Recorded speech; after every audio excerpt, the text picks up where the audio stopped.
esa mobilidade de mañá que ten un tema único, que é medidas para superar a vaga de atropelos do último mes, en realidade, está baseada directamente no informe da Policía Local de atropelos do ano 2015. Nós, cando collemos ese informe, o que intentamos trasladar é cara un mapa, que é como nos pensamos que teñense que analizar este tipo de datos.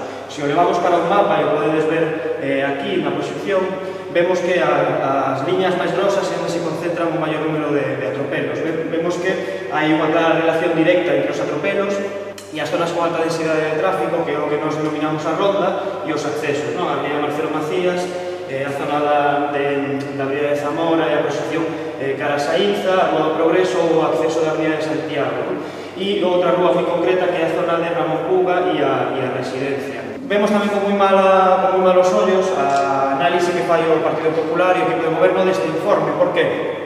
Porque parece, en certa medida, que os atropelos teñen unha relación directa en decembro hai moito máis tráfico, chove moito, hai malas condicións de tempo. Se analizamos eses datos da Policía Local, que insistimos, este informe é o que nos deu o propio equipo de goberno e o que ten o resto de grupos, vemos que, en realidade, a inmensa maioría, o 90% dos atropelos no ano 2015, dáse condicións de bo tempo. De feito, os 2 meses que teñen máis número de atropelos son decembro e maio, que non ten nada que ver con as cuestións climáticas, non?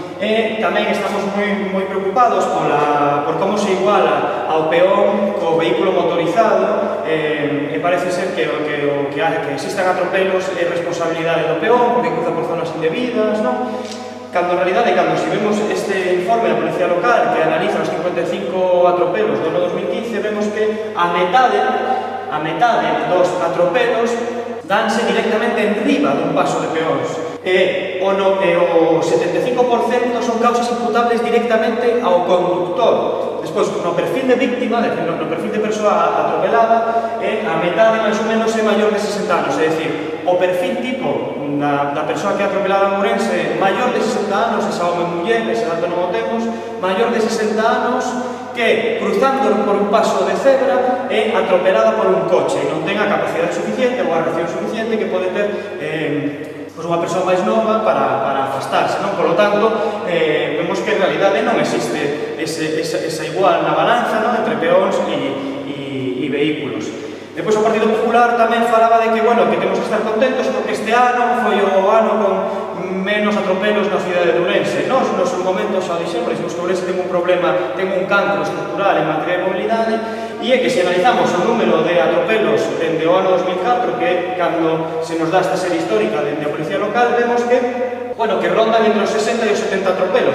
É certo que o ano 2015 ten só 55, pero non é normal que asumamos que esta ten que ser a lóxica para unha cidade de 100.000 habitantes, que ten que haber alrededor de 60 atropelos todos os anos, e o que vedes en vermello son unha ou dúas víctimas anuais. Isto non é normal e non nos podemos alegrar. Depois tamén neste informe da Policía Local e o propio Partido Popular falaba de que en realidad o Concello de Ourense xa ten toda unha campaña de seguridade viaria, de reductores de velocidade, de pasos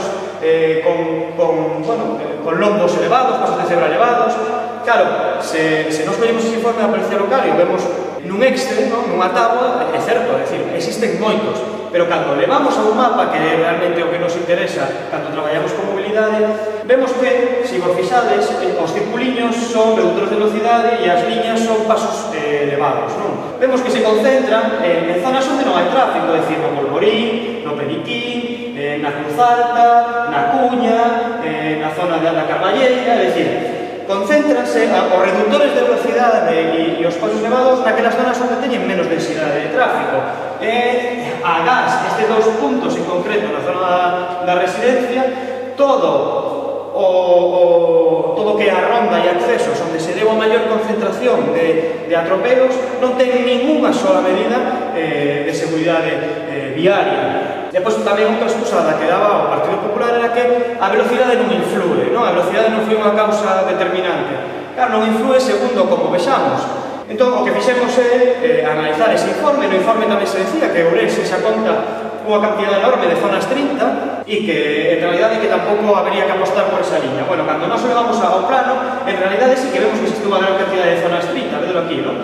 A maior velocidade urbana está contemplada na rúa Marcelo Macías, que precisamente é a que concentra o maior número de atropelos xunto con Ramón Púa, que accede á residencia, e despois vemos como que hai un certo medo, non? Na reducir a velocidade nesta proxección, que a da Saínza, cara arriba, cara arriba, cara Barzán, porque se vos fixades, hai unha zona de 40 km/h, outra zona de 30, outra zona de 40, outra zona de 30, que estamos completamente convencidos que se un policía local sitúa un radar nesta zona, nin sequera porque a policía local vai a 30 km/h por esta zona de aquí, non?